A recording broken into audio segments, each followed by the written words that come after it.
Hello again, I'm Carl Baldassarre, and today we're going to take a look at the song Ramble On by Led Zeppelin, which appeared on Led Zeppelin 2 back in 1969. And it is absolutely one of my favorite Zeppelin songs of all time. I love playing it, I love revisiting it here for this episode, and I remember hearing it as a young person, a teenager, and it has such a youthful spirit about it. And it's just an incredible song from a construction perspective and guitar perspective. I'm not going to spend a lot of time on the verses because there's so much excellent teaching episodes on YouTube.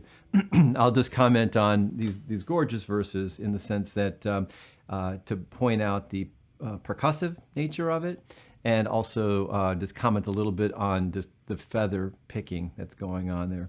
But we all know this iconic intro,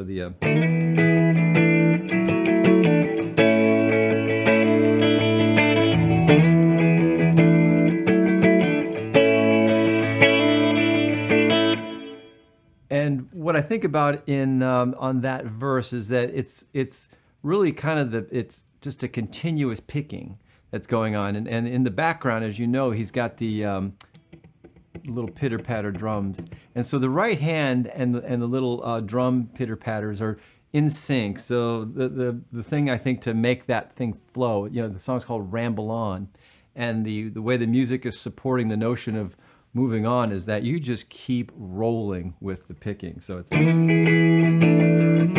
don't stop, just flow, because that's what the song is about. And the music is actually supporting the story of the song. That's called drama in music. But it's a lovely chord figure, a fantastic rhythmic figure to play. And he uses some of the content of the verse in the rest of the song, and I'm going to actually focus a little bit on that. So the other comment would be about the feather picking. And I'm going to come back to that maybe in this episode or maybe in other episodes. But I guess one of the important life lessons I've learned as a musician is, and I wish I would have been taught this early on, is the importance of playing without tension, and the importance of playing using your body like it's naturally constructed, and avoiding unnatural angles and force and tension, because number one, there's no power in force. Power is in really letting go and following the natural architecture of your body. I often think about whenever I feel like I may be getting close to injuring myself, it's always because I have too much tension. And Ramble On is a great song to think about playing without tension, because it's part of the vibe. But number two, you'll find, especially when we get to the chorus, that feathering still into the rock parts is actually more powerful than trying to grip and rip those chords. And I think the visual I'd like to leave you with is the statue of David, Michelangelo. I mean, this perfect, absolute form of a human being. And if you look at the hands and the arms of David, just the natural articulation of our body, this is what you want to bring to your instrument, whether it's a violin or whether it's a guitar. It's in the power is in the natural architecture of your body, and you can see the shapes of your hands. And the more that you can play like the David, or be that sort of form, you're going to find that number one, you won't injure yourself with a lot of repetitive motion over a lot of years, and number two, it's going to sound better, because beautiful sounds come from beautiful motion. You can't have any sound without motion. So you can choose what kind of motion you want to have. You can have an aggressive motion for an aggressive sound, or a feathery motion with a feathery sound. In this case, on Ramble On, it's very much sort of the David, and very much sort of very loose. So just think about that, and we're going to touch on that again when we get to the chorus. But in between the verses and the chorus is a pre-chorus, and it's a wonderful figure. And another constant in the piece Ramble On is the droning strings, the open strings that are ringing all the time. And it's a very signature page element. And eventually those open and droning strings started to migrate the band in Led Zeppelin and Jimmy Page's writing into Eastern elements, where there are instruments with lots of droning strings. So the notion of these The open strings are, and the ringing of strings, they become more prominent as you go through the Led Zeppelin catalog until they actually start to really, you know, get into like Kashmir and all those things on the Eastern. And a little bit of that's happening. It's being sort of precursed in the song Ramble On the pre-chorus. So when they come out of the verse, Jimmy has this figure which is something like this. It goes...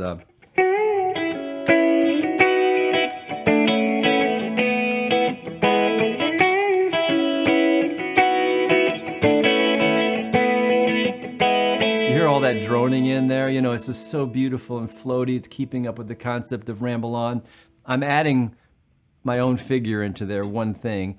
He's not adding some of the low notes that I have there, only because I'm actually thinking about maybe playing this stuff live, and how do I cover some of the overdub guitars that he had. And so, but in this pre-chorus with these droning B and E strings,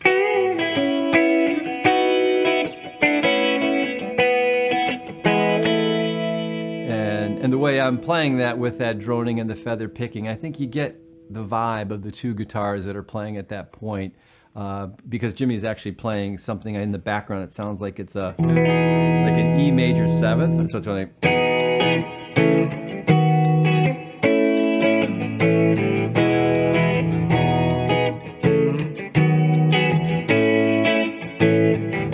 and on top of that, he's doing the...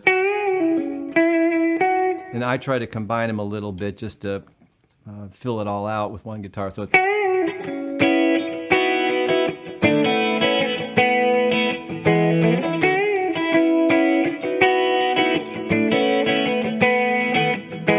it kind of keeps on with the hippie vibe of the whole thing, of the song Ramble On, a story of young love.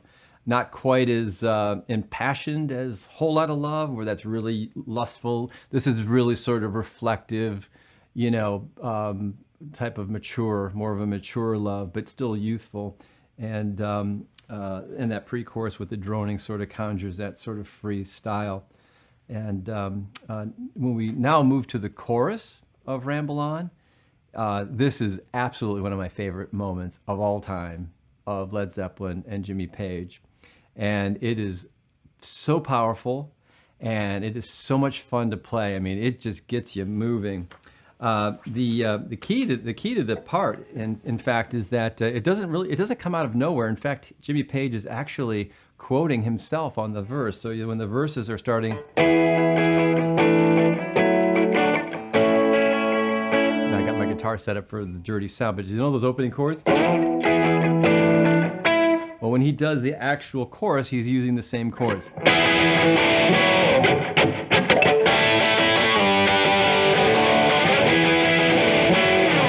That opening figure is the verse with a different rhythm, but it's the same notes. And he's going. And another sort of interesting Jimmy Page is he will surprise you with... otherwise, you would do probably a little power chord slide down like that. And I see a lot of people play it that way. But actually, because he's using the verse, he's actually doing the same minor seventh interval on that. So in the verse, you have... So he's got this... Okay? And he's doing that in the chorus as well, the exact same notes and chords. So he's got this minor seventh interval. It's pulling off. It's something you could just toss off and not think about, but it makes a lot of sense that he's actually just quoting himself in the chorus. The other thing, the song's talking about rambling on. Well, where are you rambling to? Where are we headed? And I think the chorus, when it steps up with the great rock part, which I played on the intro of this video that you heard, the most noticeable thing about it is that he's pushing forward and he's pushing down. The line is pushing forward and down. So watch what happens.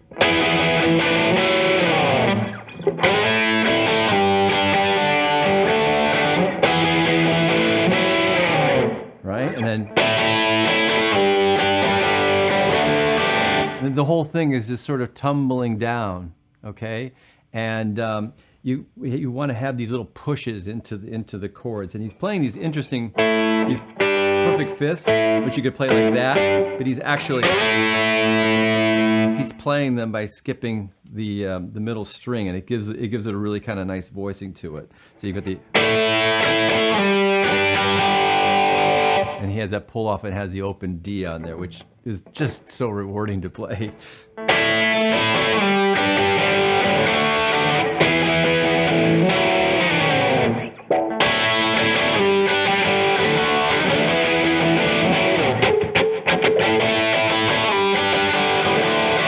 You know, and then he adds the chicky chunk stuff, you know, which is all the syncopated things which give it so much life. So that is such an enjoyable, you know, part on the guitar to play, and it's one of the more powerful things on in the song. But the other point of it, what I mentioned earlier, is kind of the feather picking. You know, he's not over stroking and he's not squeezing that with tension at all. He's playing it just like with the same amount of lightness. He's letting the guitar and letting the amp and letting the pickup and letting the drive and letting the band do their work. And he's not overplaying it. He's not over squeezing it. He's playing it just, I mean, that's really feathery. The sound is coming from what's around him. It's not, he's not forcing it out.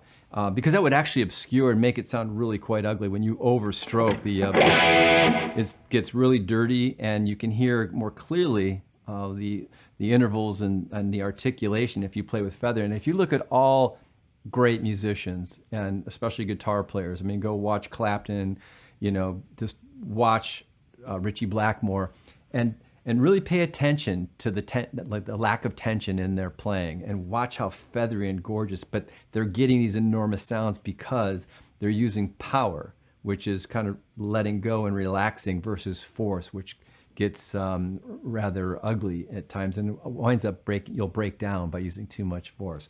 So the chorus is rather feathery, but it's electrified, and he's got great tone, and it sounds awesome, and he's trusting the band to fill it out. And the last part of the song that I adore is the overdubbed with some droning strings on the final verse of it.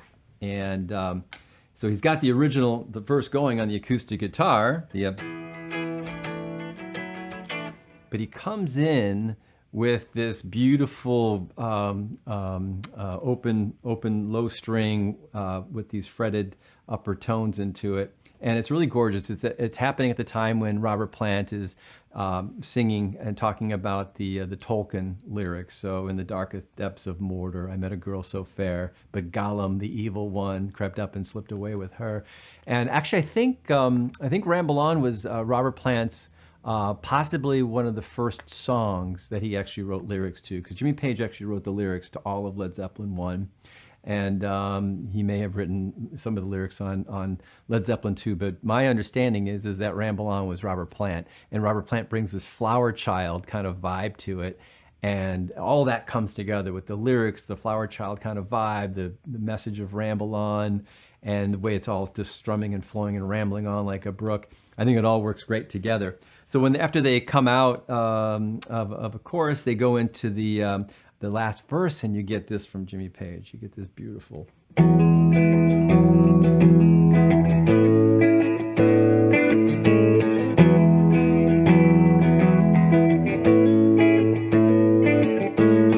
Gollum, the evil one, crept up and slipped away with her.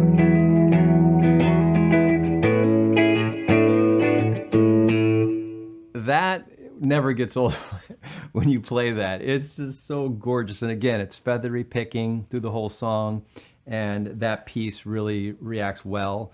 It's using open strings, which I've mentioned in other episodes, the power of an open string on your instrument, and then intervals above it. So we have the same thing here with the open E string, and then the open A string. So open strings with these wider than octave intervals that he's playing there, and it's so gorgeous. And that's sitting on top of the verse acoustic guitar, and the two just go so beautifully together. And it just makes for just an incredible song. It's just so beautifully composed, wonderfully arranged. And last but not least, it is the epitome of Led Zeppelin. It has the lighter than air dirigible, and it has the heavy part in the chorus, the lead part of Led Zeppelin. I hope you enjoyed this. I'm Carl Baldassarre.